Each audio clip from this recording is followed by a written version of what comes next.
Now let's talk about designing your database objects. And let me just give you a warning. If you're of the opinion that this particular video and like the video on systematic database design is kind of some neat, cute little information, and yeah, everybody ought to do that, then you are going to probably learn a pretty hard lesson, because when you see someone who's designing a database who takes this stuff seriously and is really particular and drags everybody through the mud about these kinds of issues, you just need to know that that person has been here before and they've learned the hard way. Now, in a video called Systematic Database Design, we talked about some of the things that Microsoft lays out in a lot of their documentation. And in this video, I want to talk about two main things that you need to do when you're designing your database objects. And please understand, by designing the database objects, I don't mean you're in SQL Server building tables and creating columns and that sort of thing. I'm talking about in the design stage. You are determining how your database is going to be constructed, what tables are going to be there, and so forth. The first thing, establish some naming standards. By that, I mean, what are we going to call our tables? What are we going to call our columns? And you need to have some sort of standard for how you do this, because even a single person, by the time they have created 60, 70, 100 tables, they're going to find out that they have some serious mental issues, because on one day they saw things very clearly as one particular way of being named, and then 2 days later they were naming things in a totally different manner. And it gets real tough to come back and code stored procedures and queries and stuff in that world later, and it's really tough to bring somebody in new and start trying to train them, because it just doesn't make any sense. So the first thing, when you start to create your tables and you start to design your table structure, name your tables a single word that describes what is being stored in the table. So if we're going to store in data about our employees, we're going to call that table employees, employee. If you really want to get particular, you can put the little TBL prefix on it, TBL employee, so I can always see in code that employee is a table, not a view, and that sort of thing. But get some sort of structure.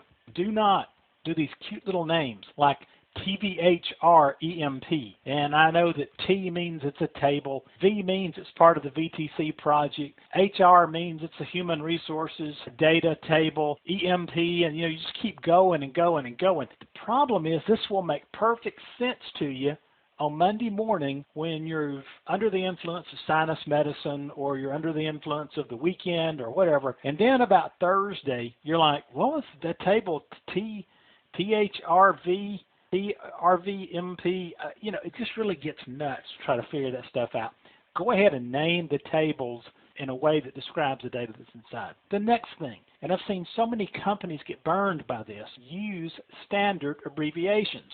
If you're going to abbreviate organization, call it org, not OR, not OG.